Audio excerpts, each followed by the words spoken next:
इसहाक अफंदी उसे अपने साथ लेकर अमेरिका चले गए थे कि उन जैसे लोगों की दाल वहीं गल सकती थी। यहाँ वो किसी को मुंह दिखाने के काबिल नहीं रहे थे। एक हफ्ते बाद यावर की बेटी की तबीयत कुछ संभल गई थी। एक्सीडेंट की वजह से कुछ पेचीदगियाँ हो गई थी, वरना वो एक तंदुरुस्त और सेहतमंद बच्चा था। मिस्टर खान ने होश में आती अपने बेटे का पूछा था और यावर समेत साहब ने उसे बहुत ही मुश्किल से तसल्ली दी थी। वो माँ थी और अपनी पहली पहली औलाद की तकलीफ वो सह नहीं पा रही थी। 3 हफ्तों बाद मिस्टर खान के साथ उसके बेटे को भी छुट्टी मिल गई थी। यावर ने उसका अस्पताल में भी बहुत ख्याल रखा था, हालांकि रोमाना और ईमान भी वहीं मौजूद थी। आदिर और उसकी फैमिली दिन में एक चक्कर तो ज़रूर लगा लेते थे। जैसे डॉक्टर्स ने उसके बेटे को नर्सरी से निकाल कर उसके हवाले किया, यावर उसे गोद में उठाकर मिस्टर खान के पास ले आया था। वो अपने बेटे को देखने के लिए बेताब थी।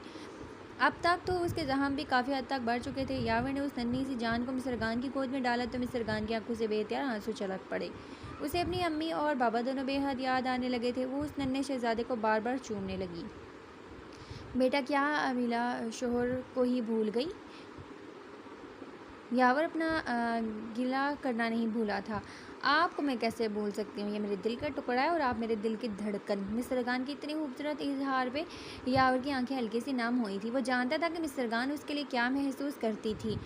उसने हल्का सा झुककर पहले मिस्टर खान का और फिर अपने बेटे का माथा चूमा। मिस्टर खान को उसका ये वल्हाना अंदाज बहुत पसंद आया था। वो उसका साहिबान था जो उसे माँ के मर्तबे पर फायज करने का बाइस बना था। उसने बेइंतहा अल्लाह का शुक्र अदा किया था। घर में दाखिल होकर रोमाना ने सबसे पहले अपने पोते और बहू का सदका दिया था और काफ़ी गरीबों को खाना खिलाया और कपड़े दिए थे। चंद दिनों बाद शहबाज अली सिकंदर ने पोते की पैदाइश और बहू की सेहत याबी पर ग्रैंड पार्टी रखवा ली थी, जिसमें बहुत से लोगों की शिरकत थी। बोर्ड ऑफ डायरेक्टर्स ने लेकर एम्प्लॉयर्स तक उस पार्टी में शिरकत की गई थी। इसी खुशी में यावर ने उनकी सैलरीज़ में भी इजाफे का ऐलान किया था। वो बहुत खुश था। कई लोगों ने उस दिन बहुत मुस्कुराते हुए उसे देखा था और वो बहुत हैरान हुए थे। उसकी मुस्कुराहट के वक्त ज़्यादातर उसकी निगाहों का मरकज़ मिस्टर खान थी, जो नन्हे शहजादे को उठाए उठाए घूम रही थी। कभी ये ड्यूटी ईमान संभालती और कभी रोमाना। यावर ने निन्ही रखने का कहा था, मगर मिस्टर खान ने मना कर दिया। वो चाहती थी कि बच्चे को उसकी माँ की पूरी तवज्जो मिले। वैसे भी जो तरबियत माँ कर सकती है वो निन्ही नहीं कर सकती। और दूसरी बात यह भी थी कि घर में इतने सारे मुलाजिम थे, उसकी मदद तो कोई भी कर सकता था। ईमान ने ढेर सारी तस्वीरें ली थी। उसका अपने भांजे से खेल खेल के भी दिल नहीं भर रहा था। उसके एग्ज़ाम्स होने वाले थे, मगर वो तो जैसे छोटे से क्यूट से भांजे की खुशी में भूल गई थी अपनी शादी भी। आती ने ईमान को अपनी नज़रों के हिसार में ले लिया था। वो अपने भांजे को गोद में उठाए उससे खेल रही थी। जब आतिर उसके करीब आया और उसकी गोद में चढ़े की ओर से बच्चे को देखकर उसके गाल पर चुटकी भरी, वो रोने वाली शक्ल बनाने लगा। आतिर को उसके चेहरे के तासुरात देखकर हंसी आ गई। लगता है उसे आप कुछ खास पसंद नहीं आए, ईमान ने साफ कहा। ज़ाहिर है यावर की औलाद है, नखरे तो करेगा ना। आप मेरे लाडले के बारे में क्या कह रहे हैं? उसने इस अंदाज से कहा जैसे उसकी बात ठीक से सुनी ना हो। कितना क्यूट है। आतिर ने अपना अंदाज बदलते हुए दोबारा उस नन्हे बच्चे के गाल खींचे। आप शहरयार को तंग क्यों कर रहे हैं? ईमान ने तीखी नज़रों से कहा। मैंने कब तंग किया? बस चुटकी तो भरी है। ओह, शहरयार को अच्छा लग रहा है तो मैं तुम्हारी गाल पे चुटकी भरूं? इस पर आतिर ने ज़ोरदार अंदाज में ईमान के दोनों गाल खींचे। इतने सोबर इंसान हैं आप, ये हरकतें आपको सूट नहीं करती। ईमान ने मुंह बनाकर गिला किया तो उसने ईमान की बात को हातिर में ना लाते हुए शहरयार को उसकी गोद से लिया और आगे बढ़ गया। वो मज़े से आतिर की गोद में चढ़ गया था। ईमान बुखलाकर उसके पीछे भागी थी। मेरे भांजे को कहाँ लेकर जा रहे हैं? इधर दें। मगर वो उसकी अनसुनी करके यवर के पास जाकर रुका। यवर भाई अपने दोस्त से कहीं शहरयार को वापस करे, वो शिकायत लगा रही थी। एक शर्त पे दूंगा, उसे कहो मेरे साथ डिनर पे चले। आतिर की फरमाइश पर यावर को उसके मिस्टर खान के साथ डिनर वाली बात याद आ गई। पता नहीं क्यों उसे एकदम आतिर से जलन महसूस होने लगी थी। उसने आतिर की गोद से अपना बेटा लिया और ईमान को पकड़ा दिया। कोई ज़रूरत नहीं है उसके साथ डिनर पर जाने की, यावर ने ईमान से कहा। तो आतिर ने अजीब और बेयकीन नज़रों से घूरा। तुम दोस्त हो या दुश्मन? यार, मैं अपने मंगेतर को डिनर पर लेकर जाना चाहता हूँ। क्या मसला है तुम्हें? क्या बातें हो रही हैं? मिस्टर खान भी किसी खातून से बात करते करते उनकी जानिब आ गई। मैं ईमान को डिनर पर ले जाना चाहता हूँ। वो मान नहीं रही। यावर से कहा हेल्प कर दे तो साफ़ ही मना कर दिया। आप बताएं कि इसमें गलत क्या है? वो 2 महीने बाद हमारी शादी भी तो होने वाली है। मैं चाहता हूँ कि उससे पहले थोड़ा बहुत उसके मिजाज का पता चले। वो अपनी मर्ज़ी करेगी, तुम्हारी चलने नहीं देगी। चल गया है मिजाज का पता, अब रास्ता ना पोपना। यावर ने खरे अंदाज में उसकी बात को दरमियान से अचक लिया। यावर क्या हो गया है आपको, कैसे बातें कर रहे हैं? मिस्टर खान को यावर की बात और अंदाज़ अच्छा नहीं लगा था। आप तसल्ली रखिए, ऐसी कोई बात नहीं है। मिस्टर खान ने बात संभालने की कोशिश की। यावर ने तीखे अंदाज में एक आबरू उठाकर मिस्टर खान को देखा। उसने मिस्टर खान का आतिर के साथ लेना मजीद जला गया था। एक्सक्यूज़ मी, वो फ़ौरन आतिर से माजरत करते हुए यावर को पकड़कर एक तरफ को ले गई। क्या हुआ है, आपका मुंह क्यों फूल गया है? मिस्टर खान ने इस्तफसार से कहा। हालांकि वो वजह जानती थी। बहुत सारी ले रही थी तुम उसकी, क्योंकि वो ईमान की मंगेतर है, कल को उसकी शादी हो जाएगी। आप उनके दिल में मेरी बहन के खिलाफ क्या बातें डालने की कोशिश कर रहे थे? कुछ नहीं होता, दोस्तों के दरमियान ऐसी नोकझोंक चलती रहती है, तुम्हें परेशान होने की ज़रूरत नहीं है। यकीन नहीं हो रहा? वो देखो। यावर की मुस्कुराहट देखकर वो समझ गई थी कि आतिर को सिर्फ तंग किया जा रहा है, और ये मिली भगत थी ईमान और यावर की। मिस्टर खान को नज़रों से अपनी जानिब देखता पाकर यावर ने उसकी तवज्जो ईमान की जानिब मजबूल करवाई, जहाँ आतिर उसके पास ही खड़ा था और दोनों शहरियार की तस्वीरें बना रहे थे। बहन मेरी है और आदतें आप चली गई हैं उसकी। तुम ख्वाह परेशान हो जाती हो। उसने भी तो तुम्हें मुझसे दूर करने की कोशिश की थी, चाहे एक दिन के लिए, इसे बदला लेने के लिए थोड़ी सी टांग खींचने में क्या हर्ज है?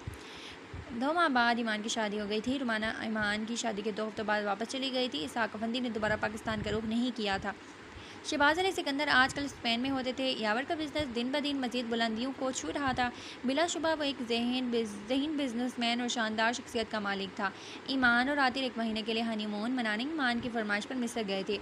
उसे कायरा एहराम मिस्र, दरियाई नील और दूसरे अजायबात देखने का बहुत इश्तियाक था। आतिर ने उसकी हर खुशी का ख्याल रखा था। उसके बाद आहिस्ता आहिस्ता रूटीन नॉर्मल होने लगी। ईमान को शरियात से बहुत लगाव था। वो हर हफ्ते मिस्र गान और यावर के हाँ चक्कर लगाते रहते थे। ईमान ने हनीमून से वापस आकर कुछ अर्सा आराम किया और फिर दोबारा पढ़ाई का आगाज़ कर लिया। आतिर ने उसे किसी चीज़ से भी नहीं रोका था। दोनों का कपल अच्छा भी तो कितना लगता था। मिराल के बारे में जानने एक बातें सुनने में आई थी। यावर के कई दोस्त जो यूएस में मुकीम थे और मिराल को भी जानते थे। उन्होंने कई बार मिराल को साइकाट्रिस्ट के पास देखा था। उनका अंदाज़ा था कि मिराल को कोई नफसियाती बीमारी लाहक हो गई थी, जिसमें अक्सर वो अपना गुस्से पर कंट्रोल खो देती थी और कई बार उसने खुद को नुकसान पहुंचाने की कोशिश की थी। उसके बाद उसे दिमागी अमराज के अस्पताल में दाखिल करवाना पड़ा था। उसके इलाज के पैसे शहबाज अली सिकंदर दिया करते थे। इसवाक अफंदी ने दूसरी शादी कर ली थी। सारे इन्वेस्टर्स का पैसा वापस देने के बाद भी उन पर कई कर्जे थे, जो शहबाज अली सिकंदर ने अपनी बहन की मौत के दुख की वजह से अपनी जानिब से चुका दिए थे। बेशक अब वो उनकी इज़्ज़त नहीं करते थे, मगर उनका रिश्ता तो था। वो दोनों उन्हें बहुत अजीज़ थी, मगर अपनी नफ़रत और हसद की वजह से आज वो इस हाल को पहुंच चुकी थी। सच कहते हैं, जो किसी के लिए गड़ा खोदता है वो खुद उस गड़े में गिरता है। मिस्टर खान के साथ दोनों माँ बेटी ने कुछ कम जुल्म नहीं किया था। मिस्टर खान को मिराल की हालत पर तरस भी आता था, लेकिन वो अपना और अपनी माँ का बोया ही काट रही थी। यावर की दुनिया में एक नया बदलाव आया था। औलाद जैसी नेमत पाकर वो बहुत से नए जज्बात को महसूस करने लगा था। मिस्टर खान का जिस्म पहले की निस्बत थोड़ा सा भर गया था, लेकिन यावर को इससे पहले से भी ज़्यादा बहुत मोहब्बत महसूस होती थी।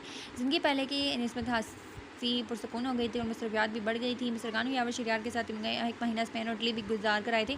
शरियार रोमाना से बहुत ज़्यादा मनूस हो गया था। शहबाज अली सिकंदर से देखते थे तो उन्हें यावर का बचपन याद आता था। वो हूबहू यावर की कापी था।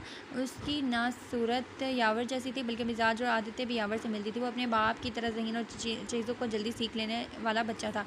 मिस्टर खान ने उसकी तरबियत में खास तवज्जो रखी थी। दूसरे बच्चों की निस्बत वो मोबाइल, टैब और टीवी वगैरह की जगह भाग दौड़ वाले खेल पसंद करता था और मिस्टर खान का सारा वक्त इसी में गुजरता था।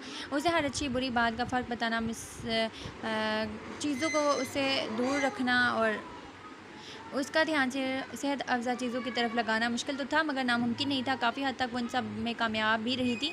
4 साल बाद रात 11 बजे का वक्त हो गया था और दोनों बाप बेटा अभी तक स्विमिंग पूल में तैराकी कर रहे थे। यावर ने पिछले साल ही मिस्टर खान के इसरार पर उस स्कूल में दाखिल करवा दिया था। मिस्टर खान ने शरियार की रूटीन बहुत असूली रखी हुई थी।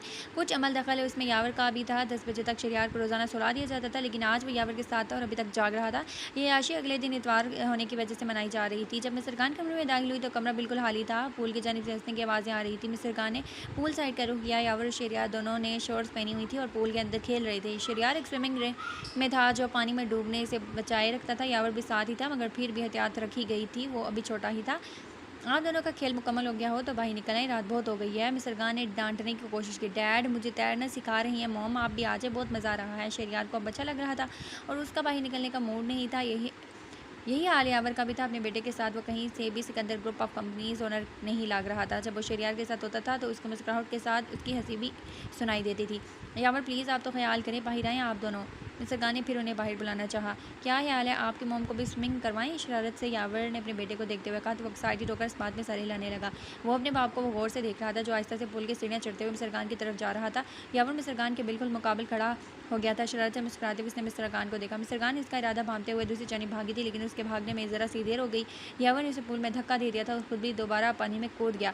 वो छपाक से पानी में गिरी और पूरी की पूरी भीग गई। उसने अपने चेहरे और बालों से पानी निकालने के लिए हाथ फेरा। आपने सारा गीला कर दिया मुझे, वो मुँह फैलाकर बोली। यावर आहिस्ता से तैरते हुए उसके पास आया और हथेली की ओक में पानी भरकर उस पर फेंका। उसके देखा देखी शरियार ने भी उस पर पानी उछालना शुरू कर दिया था। दोनों खिलखिलाकर हंसते हुए उसे तंग कर रहे थे। वो शरियार को पकड़ने उसकी तरफ भागी तो वो यावर के पीछे छुप गया। नतीजन मिस्टर खान यावर के सीने से आ लगी।